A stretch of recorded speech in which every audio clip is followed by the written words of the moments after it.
Évidemment, c'est une fiche extrêmement solide de notre bonne région qui est la région parisienne. On pense évidemment à quelques autres pitchs qui existent en France, mais en tout cas c'est celui qui s'exprime le plus, c'est celui qu'on voit le plus régulièrement, qui se déplace peut-être même le plus. Et ça va tout de suite faire une confrontation en direction de destination finale. On vous rappelle, mesdames et messieurs, que nous sommes en round robin, ce qui signifie que les joueurs vont avoir beaucoup plus de matchs à jouer pour essayer de se qualifier en direction du top 32 que vous aurez l'occasion de voir demain sur la même chaîne, à peu près à la même heure pour le démarrage. Et en tout cas, ça démarre pour l'instant un peu en chien de faïence, ça se regarde un petit peu, quelques petits jeux de juggle. Ça y est, on a enfin Matteo qui commence à s'exprimer, au point d'aller chercher, ce kill au up B. Je pense qu'il y a une très grave erreur de DI pour que ça permette ce genre de choses. Grave erreur, en plus, destination finale, ça facilite pas. Destination finale qui a un plafond assez bas, je te le rappelle, donc oui, kill vers le haut assez facilité. Et en plus, le poids de Kirby, forcément, qui joue aussi, donc un kill qui est récupéré très tôt de la part du joueur d'Oracle ici. Pour l'instant, je suis joie, mais bon, peut-être que Wador ne l'est pas du tout. Ouais, attends, parce qu'encore une fois, moi, je sais comment ça se passe. D'un côté, Wador, en termes de jeu de combo, il sait y faire. Donne même extrêmement bon counter ici, la réaction est extrêmement clean. Il va pas pouvoir se permettre, je pense, d'être très agressif, Wador. En termes de RPS2, je pense que Peach a clairement des arguments à défendre. La vraie attaque même de Kirby pourrait potentiellement aussi faire la différence. Mais là, pour le moment, c'est assez compliqué pour lui de rentrer dans l'adversaire. On n'oublie pas que le backer est disjoint, le forwarder a quand même une excellente portée, et c'est clairement l'un des points faibles de Kirby. Par contre, si jamais Matteo lui rentre dans les gencives exactement comme il le fait à 2 reprises, et ben ça peut être des interactions qui permettent de remporter la victoire du côté du joueur FC. Mais pour l'instant, tu as une belle réponse de la part de Matteo ici, qui a l'avantage positionnel. On était un petit peu coincé côté Wador, et ouais, ça résulte sur une stock qui part et Matteo qui va peut-être commencer à dérouler. Bon, c'est un petit peu dommage. Là, c'est vrai que Paisy, en général, c'est un jeu de combo assez impressionnant, c'est un très bon jeu de combo, mais l'exécution, ça demande de l'exécution, ça demande beaucoup d'entraînement, et on a un petit peu du mal à côté Matteo. Peut-être, non, Turnier pas aussi ok ici, peut-être, je l'ai dit, mais le side B, mauvais sens, dommage. Ouais, ça part dans le mauvais sens. En fait, tu vois, c'est exactement ça, c'est-à-dire que moi je répète que Matteo est un joueur, il y a des joueurs comme ça, il y a des archétypes, et lui c'est un peu l'archétype du joueur qui a la game dans la poche mais qui veut pas la remporter. Et là, s'il se retrouve en situation d'avantage pour au final faire les mêmes side B panique mais dans le mauvais sens, bah, malheureusement, à un moment, je suis désolé, je ne peux rien pour toi. Par contre, cette ombrelle absolument splendide en titane armé qui va réussir à couler définitivement Wador sur cette première game. On sécurise le 1-0. Il y en a encore 2 à aller chercher. Voyons voir si Wador va être capable de récupérer un petit peu de sa contenance. En tout cas, c'était un Matteo qui a été on fire un petit peu sur cette game 1. Alors, pas forcément explosive, ni trop expéditive, mais on a des réponses. Côté Wador, on a des réponses. Oui, non, pour l'instant, tu vois, c'est c'est aussi l'avantage de pouvoir faire des BO5. Hein. On rappelle que l'entièreté de ce Wanted est entièrement en BO5 pour les Smashers, avec les 100 participants. Ce qui veut dire que tu as le temps de prendre de l'information. On n'oublie pas que Wador, c'est un joueur qui est là depuis un petit moment. Il peut prendre des infos, y aller tout doucement, voir quelles interactions fonctionnent bien, notamment celle-ci. On voit que Matteo est en train de s'endormir dans son shield. On a passé les midi 30. Il serait peut-être temps de reprendre un petit peu du galon du côté du joueur de la Team Oracle.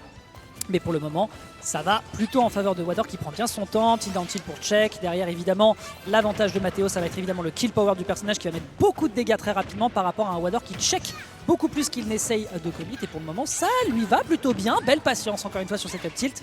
Des dégâts qui sont récupérés, on est déjà à portée de pourcent sur un très gros forward smash. Ah oui, clairement. 100% ici, en plus, c'est vrai que là, ça va pas pardonner. Le prochain coup, que ce soit un marteau, que ce soit un smash, n'importe quoi. Et n'oublions pas qu'un forward smash dans le ventre comme ça, ça sort d'un coup. Un forward smash peut en cacher un autre. Voilà, c'est clairement ça. C'est la phrase. Un forward smash peut en cacher un autre. Et oui, on s'est fait un petit peu surprendre un côté Oracle et on a une belle reprise aussi chez Wador et il enchaîne un tout petit peu. On a beau se retrouver dehors, on est en situation de ledge trap. Le hub a été une très belle réponse, quasiment une stock complète de retard ici. Le joueur d'Oracle qui doit se méfier tout de même. Ouais, et puis là on a un petit révolutionnaire. Là tu sens qu'on est en pleine phase de révolution avec le taux de l'autre côté. Très bonne DI hein, ici pour survivre au counter sur un forward smash. On rappelle que c'est censé être un amplificateur de knockback et de dégâts en même temps. Les dégâts sont bons, le forward smash est bien fait. Par contre on est du mauvais côté, donc forcément on a encore un peu de sursis du côté du joueur Oracle qui essaye un petit peu de se dépêtrer. Là c'est bien gentil de débarquer avec ta couronne, mais quand l'adversaire en a une autre, tu as un prétendant au trône qui n'attend qu'une seule chose, c'est de te sortir. bonne dash attack, mais toute une stock de déficit. Va falloir bosser du côté de Mathéo. Et oui, exactement, hein, dash attack, mais c'est vrai qu'on a eu le kill un petit peu tard côté Mathéo. C'est vrai que Paisy, en général, c'est un personnage, quand tu maîtrises bien les combos et quand tu maîtrises tout ça, en fait, tu peux te tuer vraiment très très tôt. J'ai déjà vu Mathéo le faire et c'est assez impressionnant. Mais pour l'instant, les phases, on n'arrive pas à les trouver. Un simple forwarder pour terminer, ok, pourquoi pas. 52%, ça peut être rattrapable, mais bon, Kirby aussi. Wador, ici, il enchaîne bien. On enchaîne avec le down smash. Heureusement qu'on est sauvé un petit peu côté Mathéo. Mais pour Wador, ici, on a toujours le contrôle du terrain. Ouais, et puis ce qu'on constate aussi, c'est mine de rien que Wador, il a les bonnes réponses. À chaque fois, il pose des calls à Mathéo. Mathéo essaye de trouver une solution. Et ensuite, derrière, il arrive à reprendre l'offensive. Et pour le moment, bah écoute, le jeu de l'adaptation fonctionne bien. Ça n'est qu'une game numéro 2, donc on va avoir le temps de voir du pays du côté des deux joueurs. Ici, là, on a une bonne situation de ledge trap qui est proposée du côté de Mathéo. Mais Wador arrive à se dépêtrer. On prend quand même 117%. Ça commence à faire beaucoup. Et l'inconvénient qu'on a par rapport à la stock précédente, c'est qu'il ne gratte pas avant de se faire avoir lui-même. Et ce ne sera pas un petit up B avec un léger enchaînement qui va le sortir de sa panade. Ah, il a beau se faire malmener là, si Wador, c'est vrai qu'il tient bien. Hein. Il a un bon désavantage, c'est vrai qu'il se fait pas du tout sortir. 143%, du haut de ces 43%, c'est énorme. C'est énorme. Pour Mathéo, il faut absolument trouver le kill si on veut espérer au moins égaliser en termes de stock. Là, on est un petit peu dans la panade, tandis que Wador, lui, il gratte, il met quelques pourcents, mais le backer ici a été excellent de la part de Mathéo. On rattrape, ok, sur une grosse phase, ça peut aller vite. Encore absorption, j'ai une couronne.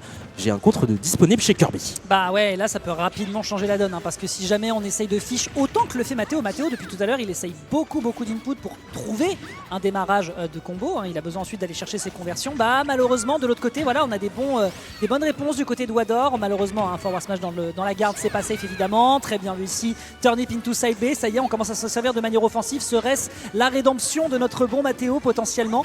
Voyons voir ici avec cette dash attack du côté de Wador qui ne se laisse clairement pas faire, peut-être un enchaînement sur le ledge trap qui est raté ici de par ce petit enchaînement, mais derrière on trouve le check avec cette lecture sur le backer et ça permet d'aller chercher la stock et donc la game numéro 2. On est sur un partout, les deux joueurs sont au coude à coude et je pense de toute façon qu'on attendait que ce soit aussi serré puisque je crois qu'on est sur les deux meilleurs joueurs de leur pool.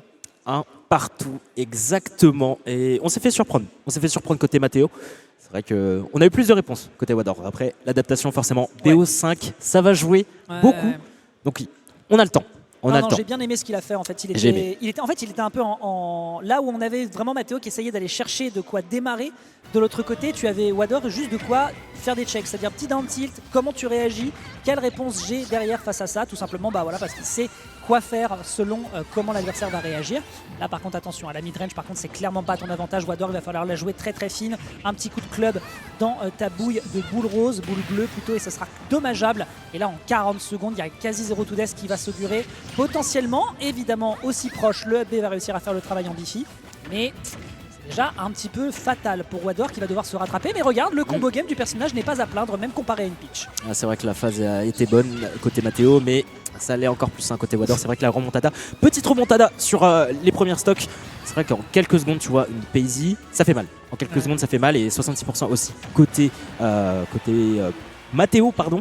C'est vrai que faut pas se méfier, faut pas quand même sous-estimer Kirby, mais bon, Kirby qui arrive comme ça au ledge, bim, t'as Mathéo qui t'adore avec un turnip, ça peut aller vite, et pour l'instant Mathéo qui prend de l'avance. C'est là où c'est des situations auxquelles tu peux pas forcément t'attendre quand t'es pas forcément prêt à gérer des items. Par exemple là en l'occurrence c'est parti uniquement d'un fast fall manqué pour récupérer le bord de ledge par rapport au turnip qui était en train de lui mettre de la pression à la verticale. Et ensuite derrière, on n'a pas le temps de regarder quel turnip à l'adversaire, ça part sur un stitch. Évidemment, si Mathéo ne récupère pas un item qui est extrêmement pété sur son personnage lors d'un set, eh bien sa famille va avoir de graves problèmes, donc il fallait clairement que ce soit récupéré. Ça doit être dans le contrat d'Oracle, je pense. Il faudrait que je regarde un petit peu les intitulés, mais définitivement, vous avez un truc avec les items chez Mathéo. Mais c'est vrai que Mathéo, c'est vrai, ce qui me surprend un petit peu chez la pitch de Mathéo. Pas tes câbles, t'as beau avoir un parapluie quand t'as une brique qui t'arrive sur la gueule, bonne force. La brique elle traverse le parapluie, qu'est-ce que tu veux, Bam, c'était pas tes câbles, tu pouvais pas t'en sortir mon bon Mathéo. On va égaliser côté Wador, mais ouais, quasiment 80% de différence. Il va falloir commencer à tuer du côté d'Oracle. Pour l'instant, ce sera pas chose faite. On entend un petit peu. La dash attack ici, évidemment, sera pas tout à fait létale. Le forwarder le sera. Une stock complète, quasiment. Un Wador qui commence peut-être un petit peu à suer. Après, c'est bien, c'est de la prise d'info, même pour lui, dans son erreur, dans le sens où tu ne peux pas te permettre de faire ça quand tu es face à un joueur du calibre de Mathéo. C'est-à-dire qu'il a des bons réflexes. Le down B, Sur le sol, c'est extrêmement risqué parce que l'adversaire va avoir généralement le timing pour réussir à le gérer. Derrière le B qui aboutit à un kill absolument splendide.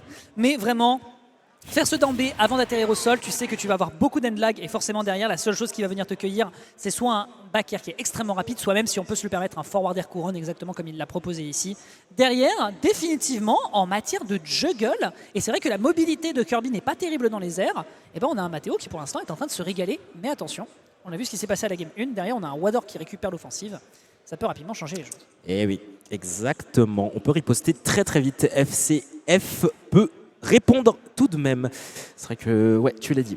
Tu as dit, game 1 un petit peu plus dominant côté Matteo, game 2 qui a été totalement renversé par Wador, et game 3 un petit peu plus à l'avantage chez Oracle. Et tu vois, quand on retourne sur le même scénario que cette game 2, c'est plus un Wador qui est à l'attaque. Même si là pour le coup, à 30% ouais, sur Smash Bros, c'est gentil, c'est quasiment rien. C'est mignon, mais là par contre 63, moi je commence déjà un petit peu à avoir des termes à dire. Le forwarder ici, forti, pardon, qui fonctionne très très bien vers le haut pour propulser l'adversaire. Récupération ici, hein, mon gars, tu penses que tu peux faire ton float cancel? Absolument pas, moi derrière je te chope par le col et tu vas redescendre princesse. J'ai une convocation avec vous, j'ai une audience et vous allez faire en sorte de m'écouter jusqu'au bout. Et pour l'instant, il faut le dire, l'argumentaire de Wador est très convaincant, 106% qui sont récupérés, avec un petit peu de répondant de la part de Matteo, mais c'est davantage des petits coups pour essayer de contrer l'adversaire et c'est pas vraiment des énormes conversions. Il a du mal. Il a du mal à les trouver, Matteo. On a frôlé la blazone ici. Heureusement pour Matteo, on va s'en sortir. On continue à être en désavantage. La get-up attack, belle réponse ici. Le turnip, c'est vrai que le turnip peut être avalé par Kirby et donc il peut se régénérer assez facilement. Information à tenir en compte. Attention, tu stalls devant moi. Je te réponds avec un simple coup de pied signé Kirby ici. On a du mal à trouver quelques réponses côté Oracle. Mais bon, simple forward smash, club de golf. Bim, bah je t'envoie dans les airs. Ah bah ça c'était un drive, celui-là il avait l'air d'être pas très très homologué. Très bien vu ici, hein, de la part de Matteo qui s'est parfaitement défendu. Maintenant voilà, grande réponse à trouver. Et bah du côté de Wador on est un peu en train de se décontenancer. Le combo game absolument parfait du côté de Matteo avec le turnip toss qui va réussir à faire de bons gros dégâts. Le down tilt, on aurait pu propulser l'adversaire par le bas et c'est récupéré sur, mesdames et messieurs, un car Jack Chirac. Bien comme il faut, bien homologué et qui va réussir à bien mettre l'adversaire en difficulté sur cette dernière stock. Un back air qui va quand même réussir à rééquilibrer la situation, mais on était un petit peu en train de perdre contenance si ça avait été du côté de Wador la possibilité de gratter davantage. Et d'ailleurs c'est récupéré même si la stock est perdue. Ouais, ça aurait pu être dramatique, ça aurait pu. Et heureusement, revenge kill de la part de Matteo ici, qui va tout de même rattraper de bons pourcentages sur une bonne phase ici, pourquoi pas. Mais côté Wador aussi, on peut tout de même avoir sa carte à jouer. Et pour l'instant, on se regarde dans le blanc des yeux. On va voir le turnip, on va voir le back air. Quasiment quelques pourcentages de retard. Le grab sera excellent. C'est vrai que là, sur un carjack, sur un malentendu, ça peut passer. Hein. Ouais, attends, c'est pas encore terminé. On va pas vendre la robe de la princesse avant de l'avoir tuée. C'est récupéré derrière sur le turnip qui va permettre de prolonger l'hitbox derrière avec un excellent side B, me semble-t-il, hein, au vu de l'animation, qui va réussir donc à faire mouche. Matteo n'avait aucune raison de s'en servir. Et tu vois, j'avais raison et je vais le dire dans sa direction. Quand il fait des side B offensifs et pas panique, ça marche mieux. Hein? Je l'ai vu baisser les épaules. Il était en mode, j'en peux plus. Je n'en peux plus. Mais non, extrêmement bonne réponse ici. Extrêmement bonne réponse ici d'un point de vue offensif, c'était juste nickel.